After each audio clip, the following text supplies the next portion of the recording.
Hi students. मैं अरविंद चौहान।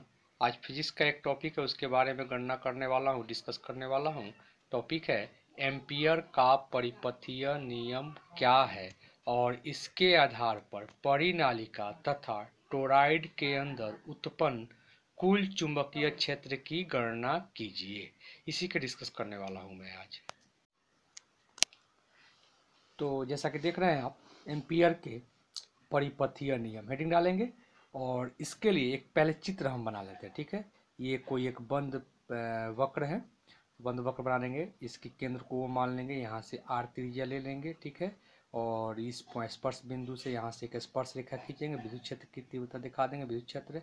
और ये थीटा कोण पे जाते हुए दिखाई दे रहा है। पी से क्यू दूरी ले लेंगे, ये छोटी दूरी है जिसको यहाँ पे ध्यान से देखिएगा, ये डीएल माने हुए हैं। और ये ओ से जाते हुए, व्यास से जाते हुए आर पार एक लाइन दिखाए हुए हैं जिसको एक्स और वाई माने हुए हैं। और इससे के सदिश या इसमें धारा आई प्रवाहित हो रहा है। ठीक है, इससे बंद वक्र को छोटे छोटे टुकड़े में, कई छोटे छोटे टुकड़े में बांट दिया गया, जिसके प्रत्येक की लंबाई डीएल डीएल डीएल माना गया है। ठीक है, तो सबसे पहले इसकी हम परिभाषा लिखते हैं। ठीक है, परिभाषा क्या है?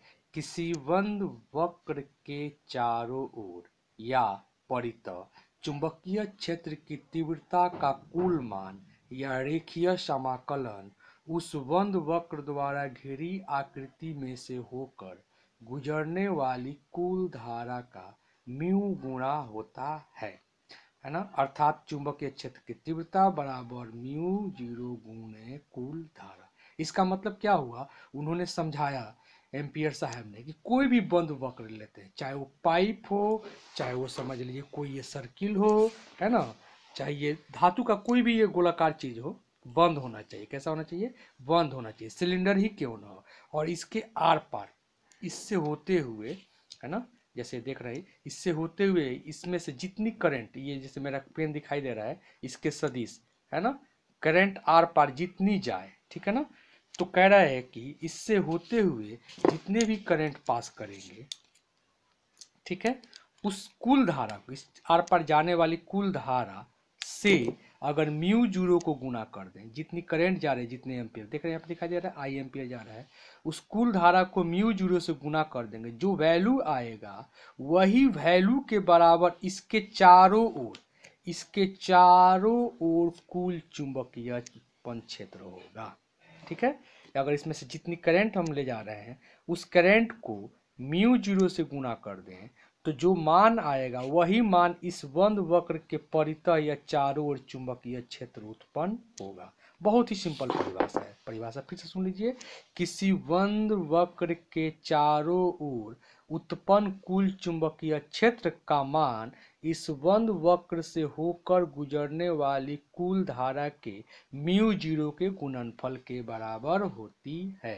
अर्थात कुल चुंबकीय क्षेत्र बराबर म्यू जीरो गुने कुल धारा, या कुल चुंबकीय क्षेत्र को बीडीएल माना गया है, इंटू म्यू जीरो इंटू धारा, mu equal to mu zero into धारा मतलब आई। अब ये इंटीग्रेशन क्यों लिखा गया, ये क्यों लिखा गया है, तो इसका मतलब ये कुल क्षेत्र से नहीं हुआ, ठीक है ना, कुल चुंबकीय क्षेत्र हुआ। इसका मतलब ये हुआ कि ये जो है, ये बंद वक्र है, एक बार इस पूरे से हम धारा, इस एक बार पूरे से चुंबकीय क्षेत्र नहीं निकाला जा सकता है। इसको, जैसे ये बहुत बड़ी होती है या छोटी हो, तो इसको छोटे छोटे कई टुकड़ों, बराबर बराबर टुकड़ों में बांट दिया गया। प्रत्येक की लंबाई कितनी है, डीएल मान लिया गया, ठीक है ना, DL DL DL DL DL. तो एक इस छोटे डीएल से कितना चुंबकीय क्षेत्र उत्पन्न हुआ, बी।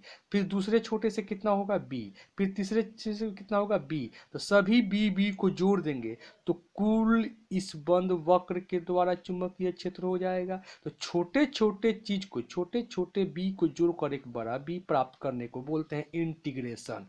क्या बोलते हैं, इंटीग्रेशन। इंटीग्रेशन का मतलब होता है छोटा छोटा चीज जोड़कर बड़ा चीज प्राप्त करना। ठीक है, और इस इंटीग्रेशन पे एक ये गोला दिया गया, क्यों? क्योंकि ये जो है, ये जो कर्व है, ये जो वक्र है, ये बंद है, क्लोज है। तो क्लोज का ये संकेत होता है। इंटीग्रेशन मतलब छोटे छोटे चीज को जोड़कर ज्ञात करना, किसको, चुंबकीय क्षेत्र को, छोटे छोटे को ज्ञात करना, और ये क्लोज को। ठीक है, तो क्लोज सरफेस रेखीय समाकलन कहा जाता है। ठीक है ना, तो इस डीएल छोटे छोटे टुकड़े के चलते कुल चुंबकीय क्षेत्र निकालने को बी डीएल का सरफेस इंटीग्रेशन बराबर म्यू जीरो गुना होगा। यही एम्पियर का परिपथीय नियम है। इसको समीकरण 1 मानकर छोड़ देंगे। ठीक है, 2 नंबर तक पूछेगा तो यही लिखेंगे और दीर्घ उत्तरीय पूछेगा तो इसके बाद भी लिखेंगे। जहां बी क्या है, चुंबकीय क्षेत्र है, डीएल क्या है, परिपथ का एक छोटा टुकड़ा है। ठीक है, दिखाई पड़ रहा है। इसके बाद आई क्या है, विद्युत धारा है। म्यू जीरो क्या है, निर्वात या हवा की चुंबकशीलता है। यही समीकरण 1 एम्पियर का परिपथीय नियम है। हो गया 2 नंबर का। और इसके बाद अगर 5 नंबर में पूछेगा तो इसके साथ ये भी पूछेगा, तो इसके आधार पर परिनालिका या सोलेनाइड तथा धारावाही टोरॉइड के कारण उत्पन्न चुंबकीय क्षेत्र की गणना कीजिए। तो अब हम परिनालिका के कारण चुंबकीय क्षेत्र की गणना करना सीखेंगे, उसको लिखेंगे। देखिए कैसे। अब परिनालिका, धारावाही परिनालिका के अंदर चुंबकीय क्षेत्र ज्ञात करना। ठीक है, ये क्वाइल है, देख रहे हैं, क्वाइल लपेटा गया रहता है इस तरह से। इसके अंदर से धारा अगर प्रवाहित हो रही है, ठीक है, तो इसके अंदर जो चुंबकीय क्षेत्र किसी बिंदु पर गणना करना है वही निकालना है ना। ये धारावाही परिनालिका ये हुआ, देख रहे हैं, ये क्वाइल लपेट दिया गया है। देखिए इसे आप, ये इसे हम परिनालिका कहेंगे। तो इसके अंदर चुंबकीय क्षेत्र हमें ज्ञात करना है। देखिए इसके अंदर, ठीक है, किसी बिंदु पर, तो मान लीजिए मेरा नोक जो है कलम का दिखाई पड़ रहा है, वहां पे चुंबकीय क्षेत्र ज्ञात करना है। ठीक है, तो ये कलम नोक जो दिखाई दे रही है इसको हम बी मान लिए हुए हैं। और इस परिनालिका का एक यहाँ पे देखिए स्टार्टिंग है ना, और एक छोर इधर होता है। ठीक है, तो इसमें अगर इस परिनालिका से होकर के आई धारा प्रवाहित हो रही है, अगर धारा कितना प्रवाहित हो रही हो आई, तो इसके अंदर चुंबकीय क्षेत्र, तो जब धारा प्रवाहित होगी तो धारा तो इसमें से होकर जाएगी, अंदर तो जाएगी नहीं, लेकिन उसके कारण चुंबकीय क्षेत्र अंदर उत्पन्न होगा। यही हमें ज्ञात करना है। ठीक है, तो अब इसके बारे में लिखते हैं। माना परिनालिका की कुल लंबाई, ये लंबाई यहाँ से यहाँ तक लंबाई होगी, इस तरह से ये दिखाई दे रहा है आपको।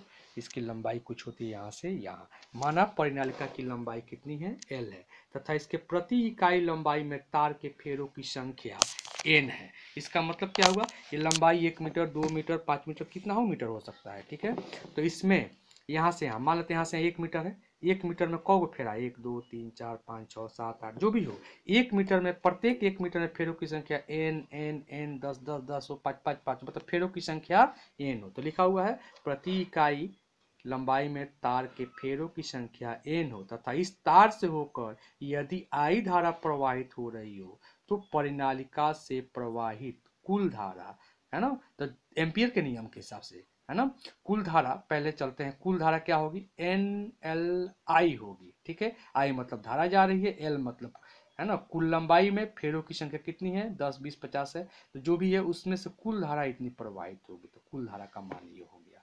परंतु एम्पियर के नियम से इस परिनालिका से उत्पन्न अगर कुल धारा निकालना हो तो कुल चुंबकीय क्षेत्र निकालना हो तो कुल चुंबकीय क्षेत्र B D L surface integration equal to होता है म्यू जीरो गुने धारा। ये तो कॉमन हो गया बी डी एल, और बी और डी एल चूंकि ये जो है चुंबकीय क्षेत्र और इसकी लंबाई दोनों एक ही दिशा में है, तो इसके बीच का कोण जो होता है थीटा हम मान लिए हुए। तो दो वेक्टर का डॉट प्रोडक्ट करते हैं तो कॉस लगाते हैं, वेक्टर जब हट जाता है तो बी डी एल आ जाएगा, कॉस थीटा आ जाएगी, म्यू जीरो आ जाएगी, गुना धारा बराबर अभी निकाले हुए हैं N L I, N L I लिख देंगे। ठीक है, फिर इसके बाद V D L cos theta, theta का मान, चूंकि ये डीएल चुंबकीय क्षेत्र जो उत्पन्न होगा और जो ये लंबाई जो है ना, लंबाई इस तरह से है और चुंबकीय क्षेत्र भी इधर ही उत्पन्न हो रही है, तो दोनों एक ही दिशा में है, एक ही दिशा में है, तो एक दिशा में थीटा का मान कितना होता है, 0 होती है। ठीक है, एक दिशा में जब भी लिया जाए तो इसके बीच में कोण कितना होता है, 0। ठीक है, तो ये 0, cos 0 का वैल्यू 1, अब b को कांस्टेंट मान लिया गया, dl का इंटीग्रेशन हो गया। ठीक है, तो ये छोटा dl छोटा dl छोटा dl जोड़ेंगे तो बड़ी dl बहुत बड़ी लंबाई आ जाएगी।